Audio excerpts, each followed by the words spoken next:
Picture this. You're standing in a forest 40,000 years ago. You haven't eaten in 2 days. And right in front of you is a bush covered in dark purple berries. They look exactly like the ones your group ate last week. Same size, same color, same shiny little shine on the skin, except they're not the same plant. And in about 6 hours, if you eat a handful of these, you are going to be dead. No hospital, no poison control hotline, no stranger to Google. Is this berry safe? Just you, an empty stomach, and a plant that has spent millions of years evolving one very specific job, making sure nothing eats it and lives to tell the story. And here's the thing that should terrify you a little. This wasn't a rare situation. This was Tuesday. Every single day, for hundreds of thousands of years, our ancestors were surrounded by plants that could kill them, cripple them, blind them, or quietly poison them over weeks without them ever knowing why they felt sick. There was no textbook, no warning label, no older cousin who'd already looked it up. So how did they figure it out? How did a species with no chemistry, no microscopes, and no written language manage to sort tens of thousands of plant species into food and death, accurately enough that we're all here today to ask the question? The answer is way weirder and way darker than they just knew. And once you understand how this knowledge actually got built, you're going to look at literally everything on your dinner plate differently. Let's start with the obvious answer, because it's the one that's completely catastrophically wrong. Most people's gut instinct is, well, someone ate it, and if they didn't die, it was safe. Simple. Trial and error. Here's the problem with that theory. A huge number of the deadliest plants on Earth don't kill you fast.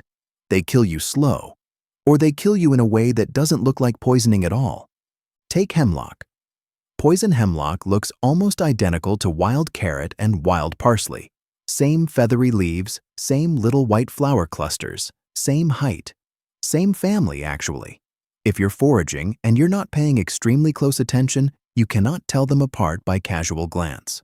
Socrates was executed with it, and by all historical accounts, it was considered one of the more reliable poisons of the ancient world, which tells you something about how many people had already learned the hard way, exactly how well it worked. Now here's the part that breaks the trial and error theory completely. If one person in your group eats hemlock instead of wild carrot and dies, what have you actually learned? You've learned that a plant that looked like this in this specific spot killed this specific person.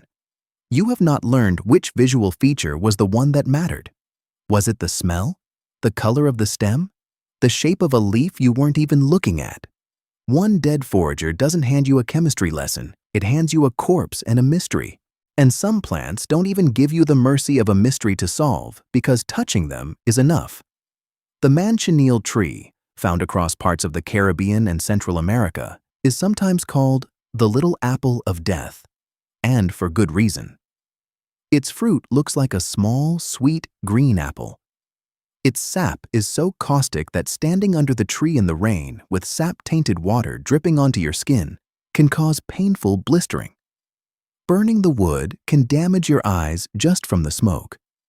For a species figuring out the plant world one encounter at a time, a tree that punishes you just for standing near it in the wrong weather isn't a lesson you get to learn twice. And it gets worse. A lot of plant toxins don't act immediately. Some deadly nightshade, belladonna, poisonings take hours to show symptoms, and the early signs can look like a fever or a headache or just feeling off. If you eat something at noon and don't feel wrong until nightfall, how do you even connect the two? You've eaten a dozen other things since then.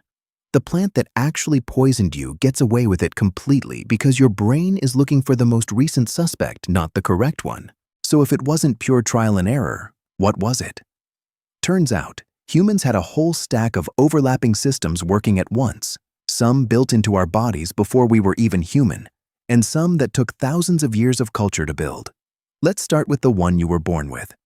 Here's something wild. You have a built-in poison detector, and it's been running since before you could talk. It's called bitterness. An enormous number of plant toxins, alkaloids specifically, the class of chemical that includes things like the toxins in nightshades, hemlock, and dozens of other deadly plants, taste bitter to humans.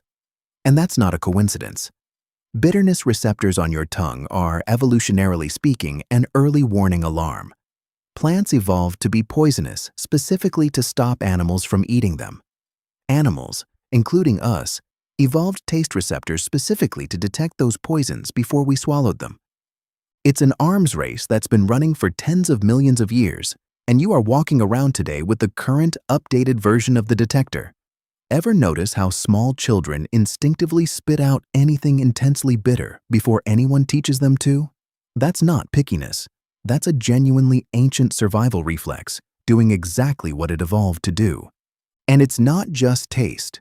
Smell does a huge amount of the work too. A lot of toxic plants have sharp, acrid, wrong smells specifically because those compounds are volatile and detectable at a distance, which, if you think about it, is actually better than a taste warning because it stops you before the plant is even in your mouth. But, and this is important, bitterness alone isn't a perfect system. Some of the deadliest plants aren't bitter at all. Water hemlock, one of the most toxic plants in North America, has been described by poisoning survivors as having a pleasant, almost sweet taste, which means the built-in alarm can absolutely fail you. Your taste buds are a good first filter. They are not the whole answer. So what filled the gap? The next layer is something you'd expect, watching what animals eat. And there's some truth to it. If deer, birds, and squirrels are eating a berry regularly and thriving, that's a real data point. But here's the twist that a lot of people miss. Animals are not a reliable safety guide because different species process toxins completely differently. Birds can eat holly berries and deadly nightshade berries that would seriously harm or kill a human because their digestive systems and their liver enzymes specifically break the toxins down in ways ours simply don't. Rabbits can eat some plants that are dangerous to humans and dogs. This is actually the exact same reason your dog can lick a toad and be fine some days and get violently sick other days, while a fully grown human wouldn't think twice about touching the same toad. Different species, wildly different chemistry. So, watch what the animals eat was a real tool, but only ever a partial one. Ancient foragers who leaned too hard on it would have learned that the hard way, and every one of those lessons had a human cost. And here's a twist that a lot of people don't think about. There was never one single master list of safe plants that humans just carried around with them. There couldn't be, because every single time a group of humans moved, crossed a mountain range, followed a coastline, pushed into a new valley, the entire plant world around them reset. The berries that were safe back home might not even exist here.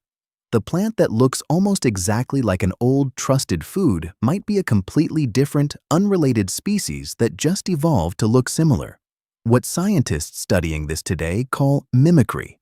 And it's not rare, it's everywhere, because looking like a safe plant is a genuinely great survival strategy if you're a plant that wants to avoid being eaten, which means every migration, every new territory effectively forced our ancestors to run this entire terrifying process again. From a partial blank slate, using only the general instincts and techniques, the taste aversions, the animal watching, the caution, as a starting toolkit, not a finished answer. This is a huge part of why plant knowledge stayed so relentlessly local for most of human history. A forager who was a genuine expert in one region could walk 200 miles and become, functionally, a beginner again. The specific list had to be rebuilt, place by place, generation by generation, which is exactly why the deep, hyper-specific knowledge, which bulb, which season, which exact soaking time, ended up living in the oral traditions of the people who'd stayed in one place long enough to work it all out completely, not in some universal human instruction manual. Which brings us to the part of the answer that actually did the heavy lifting, once a group had settled somewhere long enough to figure it out. Not instinct, not observation, technology. Here's a fact that genuinely reframes the entire question. An enormous number of plants that ancient humans relied on for food are, in their raw form, toxic. Not unpleasant. Toxic. And they ate them anyway, safely for thousands of years, because they figured out how to break the poison, not avoid the plant. Acorns are a great example. Raw acorns are loaded with tannins. bitter, astringent compounds that in large quantities cause serious digestive and kidney problems. Acorns were a staple food for countless groups across the world for thousands of years. How? Leaching. Crack the acorns, grind them, and repeatedly soak or rinse the meal in water, sometimes running water, sometimes change by hand over and over until the tannins wash out. What's left is a genuinely nutritious flour. That's not trial and error. That's a multi-step engineered process, refined and passed down, to neutralize a plant that would otherwise hurt you. Cassava is an even more extreme case, and it's still relevant today. Certain varieties of cassava root contain compounds that release cyanide when the plant's cells are damaged. Raw, improperly prepared cassava can genuinely kill you or cause a permanent paralytic condition. And yet, cassava has been a dietary staple for hundreds of millions of people for generations across Africa and South America because of an incredibly precise processing sequence: peeling, grating, soaking, pressing out the liquid, fermenting, and only then cooking. Skip a step, rush a step, and the plant is dangerous again. This isn't folklore. Public health researchers today still document poisoning outbreaks in communities where the traditional processing steps get shortened, which is honestly the best proof there is that the original full-length version of that process was solving a real life-or-death chemistry problem centuries before anyone knew what cyanide was. And camas, the bulb that indigenous peoples across the Pacific Northwest and Rocky Mountains relied on as a major food source, sits right next to death camas, a visually similar bulb that is, as the name suggests, lethal. The two plants can grow in the same meadow. The safe way to tell them apart reliably wasn't just a glance, it was knowing the specific bloom timing, the flower color in the right season, and critically, processing the harvested camas bulbs through long, slow pit roasting, sometimes for over 24 hours, which was understood to be essential to both taste and safety. That's not a lucky guess repeated forever. That's an entire technological and cultural system built to manage one specific deadly risk. Taro tells a similar story on the other side of the planet. Raw taro root, a staple crop across the Pacific Islands and parts of Asia, is packed with calcium oxalate crystals, microscopic, needle-shaped structures that cause intense burning and swelling in the mouth and throat if you eat them raw. Taro is not a marginal food. It's been a dietary cornerstone for entire island cultures for thousands of years. That only works because cooking, thorough, sustained heat, breaks down those crystals. Get the preparation wrong, and a staple crop turns straight back into a mouthful of glass. Get it right, consistently, across generations, and you've built an entire food system out of a plant that starts out actively hostile to being eaten.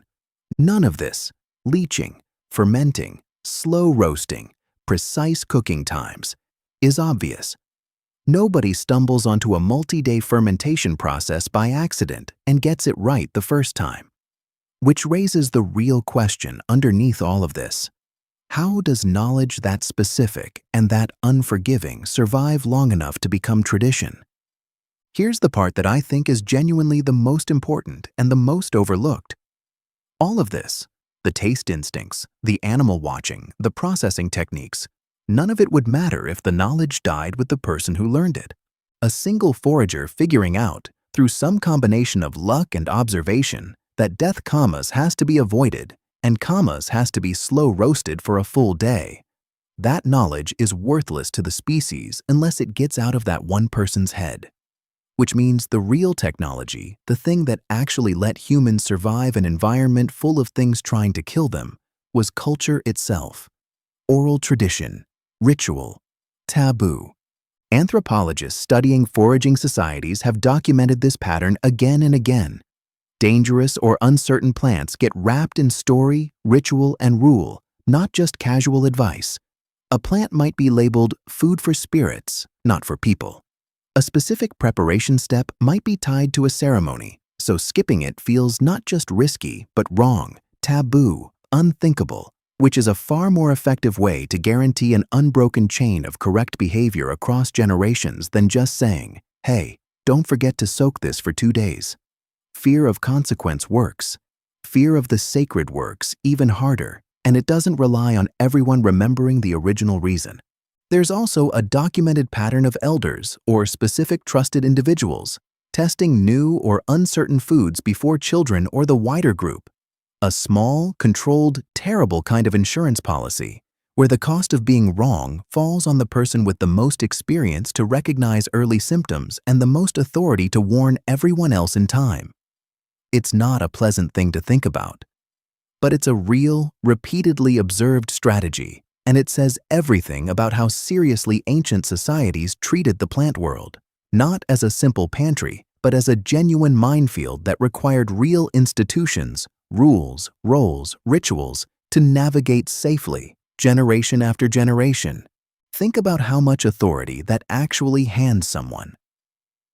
In a lot of documented foraging and small-scale farming societies, the people holding this specific knowledge, which root needs 3 days of soaking, which mushroom's cap color means walk away, which berry is fine ripe but dangerous green, weren't just cooks. They were something closer to the group's safety system, and often its medical system too, since the line between food, poison, and medicine barely existed at all. The same toxic compound that could kill you in a large dose might, in a tiny, carefully measured one, treat a fever or numb a pain. Getting that dosage knowledge wrong in either direction could be fatal. Getting it right, consistently for decades, is most of what being a healer meant for most of human history, long before anyone had a word for pharmacology.